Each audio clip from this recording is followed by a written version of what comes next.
So U S T J P വലിപ്പോൾ ഒരു entry running ആണ്. ഇതിൻ്റെ ലോജിക്ക് ഞാൻ പറഞ്ഞുതരാം.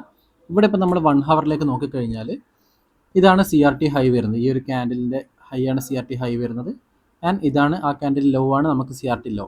ഇവിടെ നമുക്ക് ആവശ്യമായിട്ടുള്ള കീ ലെവൽ ഒന്നാമതില്ല. ആൻഡ് അതേപോലെ തന്നെ നമ്മൾ ലോ ടൈം ഫ്രെയിമിലേക്ക് ഷിഫ്റ്റ് ചെയ്ത് കഴിഞ്ഞാൽ ഇവിടെ ഒരു വാലിഡ് ആയിട്ടുള്ളൊരു ടി ബി എസും ഇല്ല. കണ്ടില്ല, ഇത് നമുക്ക് വിക്കാണ് വരുന്നത്. സോ ഇവിടെ ഒരു വാലിഡ് ആയിട്ടുള്ള ടി ബി എസ് ഇല്ല. അതായത് മാനിപ്പുലേഷൻ ഇവിടെ കൺഫേം ആയിട്ടില്ല, അക്യുമുലേഷൻ മാത്രമേ ഉള്ളൂ.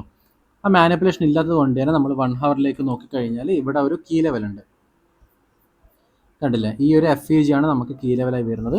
ആൻഡ് അവിടെ നിന്ന് 1 മിനിറ്റിലേക്ക് നോക്കുകയാണെങ്കിൽ ഇവിടെ നമുക്ക് ഒരു ടി ബി എസും കൺഫേം ആയിട്ടുണ്ട്. കണ്ടില്ലേ, ഇവിടെ നമുക്ക് ഈ സ്വിങ് ബോഡി ക്ലോസോടെ ബ്രേക്ക് ആയിട്ടുണ്ട്. ആൻഡ് ഇവിടെ നമുക്കൊരു ടി ബി എസ് കൺഫേം ആയി.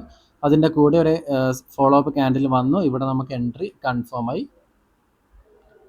ഇവിടെ എൻട്രി കൺഫേം ആവുകയും ചെയ്തു. ആൻഡ് ഈ ബോഡി ക്ലോസിങ് കിട്ടിയപ്പോൾ എൻട്രി വന്ന് ഇതിൻ്റെ പുൾ ബാക്കിൽ നമ്മൾ എൻട്രി എടുത്തു. ആൻഡ് ടാർഗറ്റ് വെച്ചിട്ടുള്ള ഈ ഒരു ഹൈ വരെയാണ്, ഈ സി ആർ ടി ഹൈയുടെ ഈ ഒരു ഹൈ വരെയാണ് ഇപ്പോൾ ടാർഗറ്റ് വെച്ചിട്ടുള്ളത്. സോ നമുക്കിൻ്റെ റിസൾട്ട് നോക്കാം എങ്ങനെ വരുന്നതെന്ന്. സോ നമ്മൾ ഈ ഒരു ട്രേഡിൽ ടാർഗറ്റ് ഇവിടെ ഹിറ്റ് ആയിട്ടുണ്ട്. ഓൾമോസ്റ്റ് 1:2.7, അതായത് നിയർലി ഒരു 1:3 RR ഈ ഒരു ട്രേഡിൽ നമുക്ക് ക്യാച്ച് ചെയ്യാൻ വേണ്ടി പറ്റില്ല. സോ ഇതാണ് ഈ ഒരു ട്രേഡിന് ലോജിക്ക് വരുന്നത്. അപ്പോൾ അടുത്ത ട്രേഡ് ലോജിക്കുമായിട്ട് അടുത്ത വീഡിയോ കാണാം.